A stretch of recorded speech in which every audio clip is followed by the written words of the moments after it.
राजस्थान के बांसवाड़ा में दिए गए पीएम मोदी के बयान पर हंगामा मचा हुआ है। पूरे विश्व ने बीजेपी को घेर लिया है।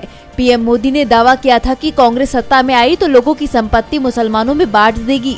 इसे लेकर कांग्रेस अध्यक्ष मल्लिकार्जुन खड़गे ने पीएम से मिलने का समय मांगा।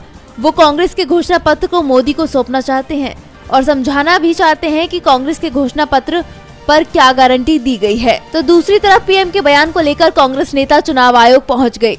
कांग्रेस नेता अभिषेक मनु सिंघवी, सलमान खुर्शीद और गुरदीप सप्पल चुनाव आयोग से मिले। आयोग से मिलने के बाद अभिषेक मनु सिंघवी ने बताया कि हमने चुनाव आयोग के सामने 17 शिकायतें दर्ज कराई हैं। उन्होंने आचार संहिता का उल्लंघन किया है। प्रधानमंत्री नरेंद्र मोदी कांग्रेस के घोषणा पत्र को लेकर झूठ फैला रही है। उनके बयान पर चुनाव आयोग को सख्त एक्शन लेना चाहिए। राजस्थान में पीएम ने जिस तरह एक समुदाय के लिए भद्दा वक्तव्य दिया, वो चुनाव आयोग का उल्लंघन है। चुनाव आयोग को इस पर सख्त कार्रवाई करनी चाहिए। बीजेपी सरकार ने गुजरात समेत कई जगहों पर सत्तारूढ़ पार्टी की तस्वीरें लगाई हैं, जो सिर्फ धर्म की बात करती हैं। सूरत में बीजेपी की निर्विरोध जीत पर भी उन्होंने सवाल उठाते हुए कहा कि सूरत का चुनाव रद्द होना चाहिए। न्यूज 18 चैनल के प्रोग्राम को धर्म पंथ निरपेक्षता के विरुद्ध बताते हुए उस पर प्रतिबंध लगाने की मांग की। एक बार फिर कांग्रेस महासचिव प्रियंका गांधी मोदी सरकार पर हमलावर हुई है और इस बार प्रियंका ने मोदी के मंत्री पर गंभीर आरोप लगाए हैं।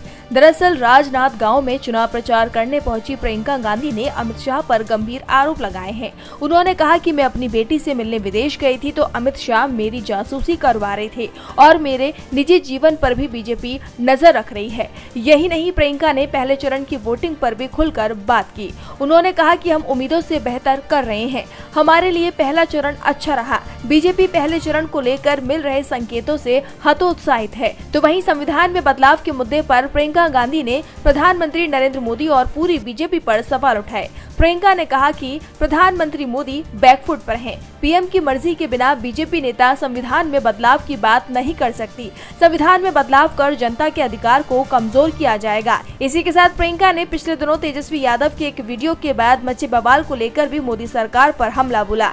बीजेपी को मांस मछली नहीं बल्कि बेरोजगारी पर बात करनी चाहिए।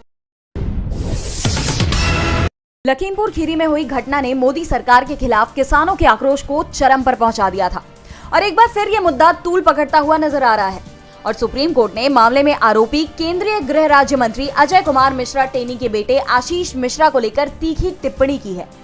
अदालत ने कहा कि अगर आशीष मिश्रा यूपी में आकर आयोजनों में हिस्सा ले रहा है तो वह उसे मिली अंतरिम बेल की शर्तों का खुला उल्लंघन है। दरअसल आशीष मिश्रा पर आरोप है कि उन्होंने लखीमपुर खीरी में किसान आंदोलन के दौरान अपनी कार से 4 लोगों की जान ले ली थी।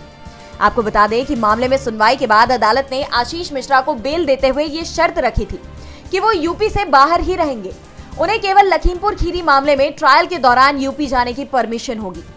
कोर्ट ने ऐसा इसलिए कहा ताकि आशीष मिश्रा मौके पर स्थिति को प्रभावित ना कर सके और उनका गवाहों पर भी कोई असर ना पड़े। किसानों का पक्ष रखते हुए वकील प्रशांत भूषण ने आशीष मिश्रा पर बेल की शर्तों का उल्लंघन करने के आरोप लगाए हैं। भूषण ने कहा कि वह यूपी में आकर बहुत से आयोजनों में भी हिस्सा ले रहा है। उसने यूपी में रिक्शे बांटे हैं।